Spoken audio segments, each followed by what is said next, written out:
ಇಂದಿನ ಈ ಸಮಾರಂಭದಲ್ಲಿ ಉಪಸ್ಥಿತಕ್ಕಂಥ ಅಖಿಲ ಭಾರತ ವೀರಶೈವ ಮಹಾಸಭಾದ ರಾಷ್ಟ್ರೀಯ ಅಧ್ಯಕ್ಷರಾಗಿರ್ತಕ್ಕಂಥ ಈಶ್ವರ್ ಖಂಡ್ರೇಜಿ ಅವರು ಮತ್ತು ಈ ಜಿಲ್ಲಾ ಉಸ್ತುವಾರಿ ಸಚಿವರು ಎಸ್ ಮಲ್ಲಿಕಾರ್ಜುನ್ ಅವರ, ಇನ್ನೊಬ್ಬ ಸಚಿವ ಸಂಪುಟದ ಸಹೋದ್ಯೋಗಿಗಳು ಲಕ್ಷ್ಮೀ ಹೆಬ್ಬಾಳ್ಕರ್ಜಿ ಅವರೇ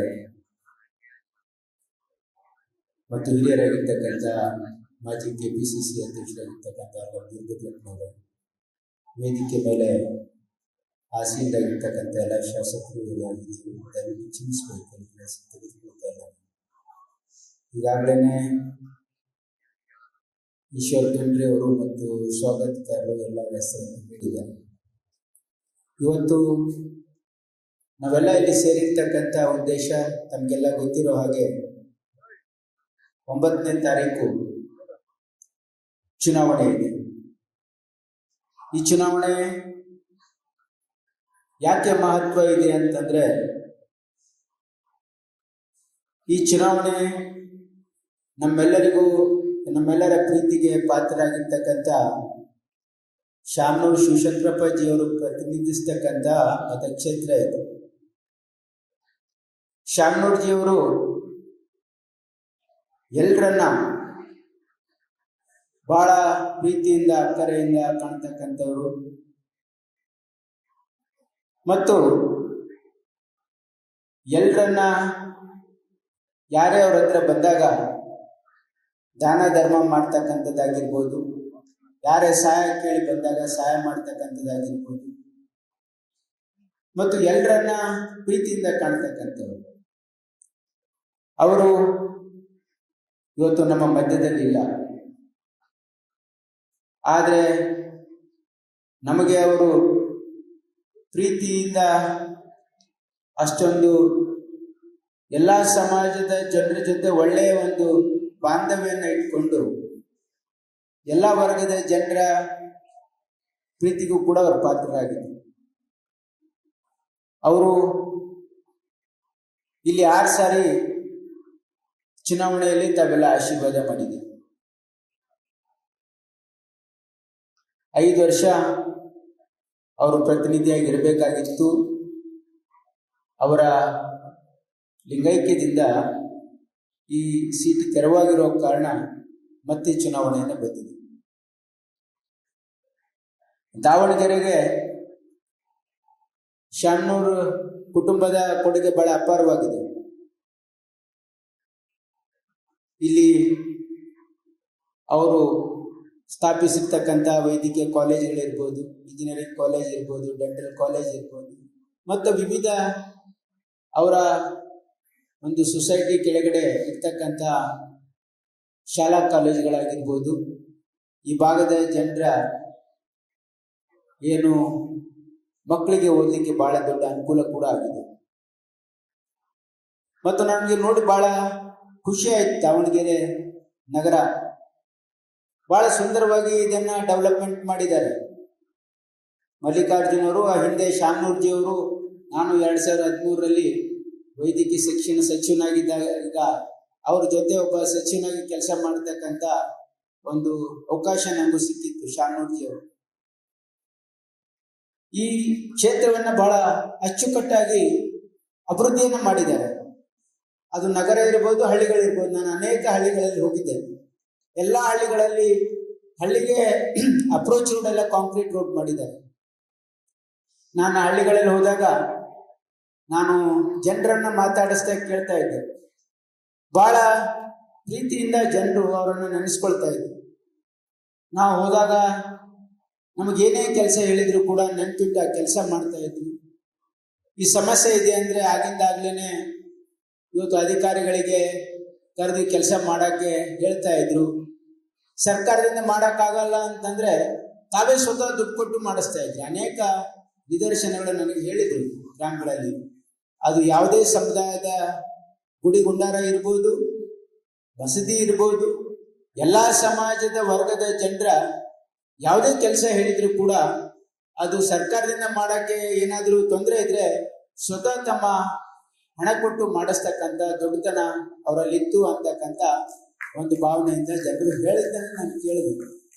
ಇದು ಬಹಳ ಮುಖ್ಯ. ಯಾಕಂದ್ರೆ ಜನಪ್ರತಿನಿಧಿ ಆದವರು ಎಲ್ಲರ ಜೊತೆ ಒಳ್ಳೆ ಬಾಂಧವ್ಯ ಇರ್ತಕ್ಕಂಥದ್ದು, ಅಭಿವೃದ್ಧಿ ಮಾಡ್ತಕ್ಕಂಥದ್ದು, ಜನರ ನಿರೀಕ್ಷೆ ಮತ್ತು ಜನರ ಅಪೇಕ್ಷೆಯಂತೆ ಕೆಲಸ ಮಾಡ್ತಕ್ಕಂಥದ್ದು ಇದು ಪ್ರಜಾಪ್ರಭುತ್ವದಲ್ಲಿ ಬಹಳ ಮುಖ್ಯ. ಆ ಒಂದು ನಿಟ್ಟಿನಲ್ಲಿ ಅವರು ಒಳ್ಳೆ ಕೆಲಸ ಮಾಡಿದ್ದಾರೆ ಅಂತಕ್ಕಂಥ ಒಂದು ಭಾವನೆ ಜನರಲ್ಲಿದೆ.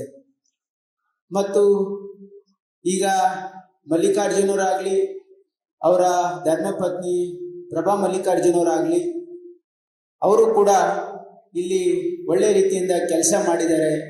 ನಾವು ದಾವಣಗೆರೆ ನಗರ ನೋಡಿದ್ರೆ ನಮ್ಮ ಡಿ ಕೆ ಶಿವಕುಮಾರ್ ಅವರು ಹೇಳಿದ್ರು, ಏನಂದ್ರೆ ಬೆಂಗಳೂರಿಗಿಂತ ಉತ್ತಮವಾಗಿ ಇಲ್ಲಿ ಡೆವಲಪ್ಮೆಂಟ್ ಆದಂಗೆ ಕಾಣಿಸ್ತಿದೆ. ಎಷ್ಟು ಅಗಲ ರೋಡ್ ಇದಾವೆ, ಎಲ್ಲ ಕಾಂಕ್ರೀಟ್ ರೋಡ್ ಇದಾವೆ, ಬೀದಿ ದೀಪ ಚೆನ್ನಾಗಿದೆ. ಇದೆಲ್ಲ ಏನಂದ್ರೆ ಒಬ್ಬ ಯಾವುದಾದ್ರೂ ಒಳ್ಳೆ ಕೆಲಸ ಸಮಾಜದಲ್ಲಿ ಆಗ್ತದೆ ಅಂದ್ರೆ ತಾನಾಗಿ ಆಗ್ಲಿಕ್ಕೆ ಸಾಧ್ಯ ಇಲ್ಲ. ಅದ್ರ ಹಿಂದೆ ಯಾರಾದ್ರೂ ಪರಿಶ್ರಮ, ಯಾರ್ದಾದ್ರೂ ಪ್ರಯತ್ನ ಇದ್ದಾಗ ಮಾತ್ರ ಒಳ್ಳೆ ಕೆಲಸ ಆಗ್ಲಿಕ್ಕೆ ಸಾಧ್ಯ ಇದೆ. ಹಾಗಾಗಿ ಇವತ್ತು ಒಬ್ಬ ನಾಯಕರನ್ನ ನಾವು ಕಳ್ಕೊಂಡಿದ್ದೀವಿ. ಅವರ ಮೊಮ್ಮಗ ಸಮರ್ಥ ಕೂಡ ಒಬ್ಬ ಅತ್ಯಂತ ಸರಳ ವ್ಯಕ್ತಿತ್ವವನ್ನು ಹೊಂದಿರ್ತಕ್ಕಂಥವನು ಅಂತ ಜನರು ಕೊಂಡಾಡ್ತಾ ಇದ್ರು. ನಾನು ಹೋಗಿದ್ದೆ ಅಲ್ಲಿ ಹಳ್ಳಿಗಳಲ್ಲಿ ಹೋದಾಗ ಜನ ಹೇಳ್ತಾ ಇದ್ರು ಏನಂದ್ರೆ ಅವ ಸಮರ್ಥ ಬಹಳ ಸರಳ ಇದ್ದಾನೆ, ಶ್ರೀಮಂತರ ಮನೆ ಹುಡುಗ ಅಂತ ಅನ್ಸಲ್ಲ, ಅವನು ಚಪ್ಪಲಿನೂ ಹಾಕಲ್ಲ ಕಾಲಲ್ಲಿ, ಎಲ್ಲ ಕಡೆ ಬಂದು ನಾವೇನ್ ಹೇಳಿದ್ರೆ ಕೇಳ್ತಾನೆ, ಎಲ್ಲರ ಜೊತೆ ಬರೀತಾನೆ, ಒಳ್ಳೆ ರೀತಿಯಿಂದ ಕೆಲಸ ಮಾಡ್ತಾನೆ ಅಂತಕ್ಕಂಥ ಭಾವನೆಯನ್ನು ಕೂಡ ಜನರಿದ್ದಾರೆ.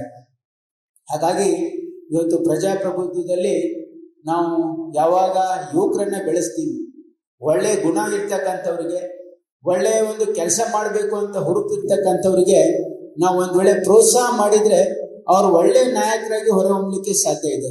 ಅದಕ್ಕೆ ಇದೊಂದು ಅವಕಾಶ ಇದೆ. ಇದು 2 ವರ್ಷದ ಕಾಲ ನೀವು ಆ ಯುವಕನಿಗೆ ಒಂದು ಅವಕಾಶ ಕೊಟ್ರೆ ಖಂಡಿತವಾಗಿ ಅವನು ಈ ಒಂದು ಮತಕ್ಷೇತ್ರದ ಅಭಿವೃದ್ಧಿ ಜೊತೆಗೆ ಇಲ್ಲಿ ಎಲ್ಲಾ ಸಮಾಜದ ಜನರ ಜೊತೆ ಒಳ್ಳೆ ಒಡನಾಟವನ್ನು ಇಟ್ಕೊಂಡು ನಿಮ್ಮ ಪ್ರೀತಿಗೆ ಪ್ರಾಪ್ತನಾಗ್ತಾನೆ ಅಂತಕ್ಕಂಥ ಅರ್ಹತೆ ಅವನ ಹತ್ರ ಇದೆ ಅಂತಕ್ಕಂಥ ನನ್ನ ಭಾವನೆ. ಯಾಕಂದ್ರೆ ಇದು ಬಹಳ ವಿರಳ. ಇವತ್ತು ನಾವು ಯಾರಾದ್ರೂ ಬಹಳ ದೊಡ್ಡ ಶ್ರೀಮಂತರ ಮನೆ ಮಕ್ಕಳಿದ್ರೆ ಅವ್ರು ಯಾರು ಜನರ ಜೊತೆ ಸರಿಯಾಗಿ ಅವರ ವ್ಯವಹಾರ ಇರ್ತದೆ ಅಂತ ಹೇಳಕ್ ಆಗಲ್ಲ.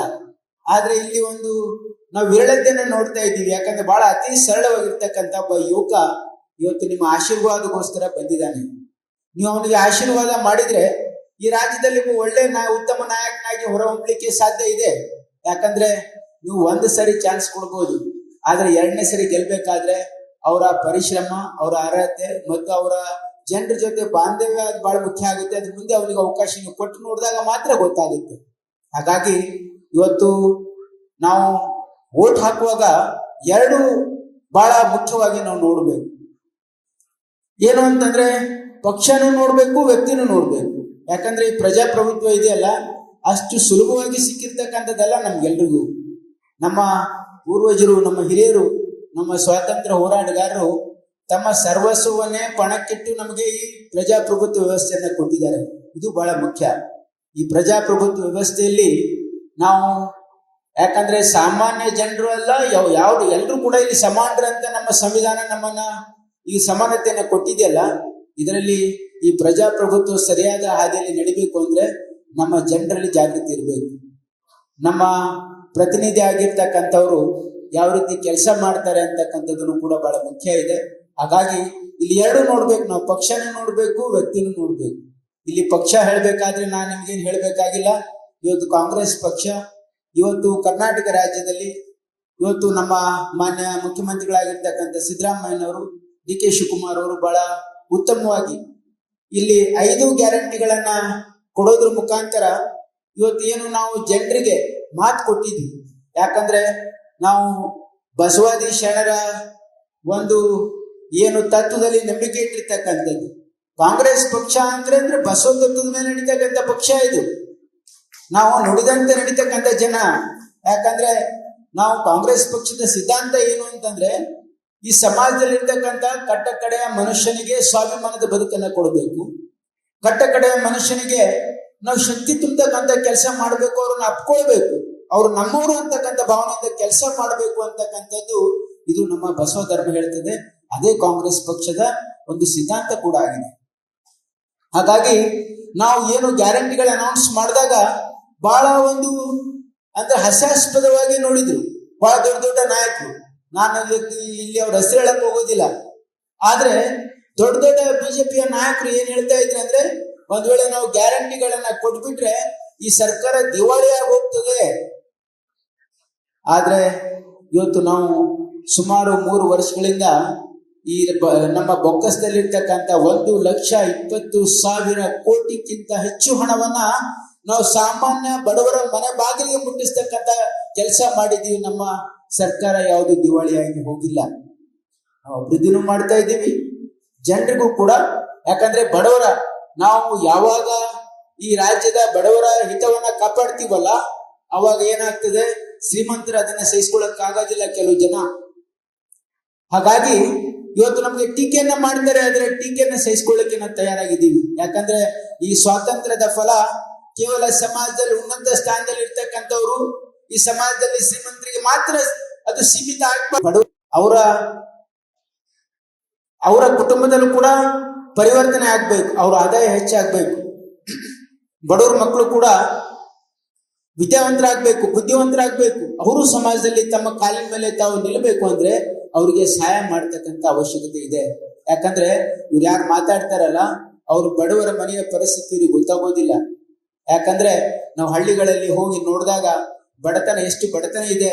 ಆ ಬಡತನದಲ್ಲಿ ತಮ್ಮ ಮಕ್ಕಳಿಗೆ ಒಳ್ಳೆಯ ವಿದ್ಯಾಭ್ಯಾಸ ಕೊಡಬೇಕು, ತಮ್ಮ ಮಕ್ಕಳಿಗೆ ಒಳ್ಳೆಯ ಒಂದು ಸಂಸ್ಕಾರ ಕೊಡಬೇಕು ಅಂತಂದ್ರೆ ಅವರಿಗೆ ನಾವು ಸಹಾಯ ಮಾಡ್ತಕ್ಕಂಥ ಅವಶ್ಯಕತೆ ಇದೆ ಅಂತಕ್ಕಂಥದ್ದು ಮನಗಂಡೇ ಇವತ್ತು ನಮ್ಮ ಕಾಂಗ್ರೆಸ್ ಸರ್ಕಾರ ಇವತ್ತು ಈ ಎಲ್ಲ ಗ್ಯಾರಂಟಿಗಳನ್ನ ಕೊಡ್ತಾ ಇದ್ದೀವಿ. ಅದ್ರ ಜೊತೆಗೆ ನಾವು ಡೆವಲಪ್ಮೆಂಟ್ ಮಾಡ್ತಾ ಇದ್ದೀವಿ. ನಾವು ಇಡೀ ಉತ್ತರ ಕರ್ನಾಟಕದಲ್ಲಿ, ಕಲ್ಯಾಣ ಕರ್ನಾಟಕದಲ್ಲಿ ಮಾಡಿದೀವಿ, ಇವತ್ತು ಈ ಭಾಗದಲ್ಲೂ ಕೂಡ ಮಾಡಿದೀವಿ. ಇವತ್ತು ದಾವಣಗೆರೆ ಅಭಿವೃದ್ಧಿ ಆಗಿರ್ತಕ್ಕಂಥದ್ದೇ ಒಂದು ಒಳ್ಳೆ ಒಂದು ಎಕ್ಸಾಂಪಲ್ ಅಂತಕ್ಕಂಥದ್ದು ನನ್ನ ಭಾವನೆ. ಹಾಗಾಗಿ ಕಾಂಗ್ರೆಸ್ ಪಕ್ಷ ಯಾವತ್ತು ಸಮಾನತೆ, ಕಾಂಗ್ರೆಸ್ ಪಕ್ಷ ಯಾವತ್ತು ಬಸವ ತತ್ವದ ತಳಹದಿ ಮೇಲೆ. ಯಾಕಂದ್ರೆ ನಾವು ನುಡಿದಂತೆ ನಡಿಬೇಕು.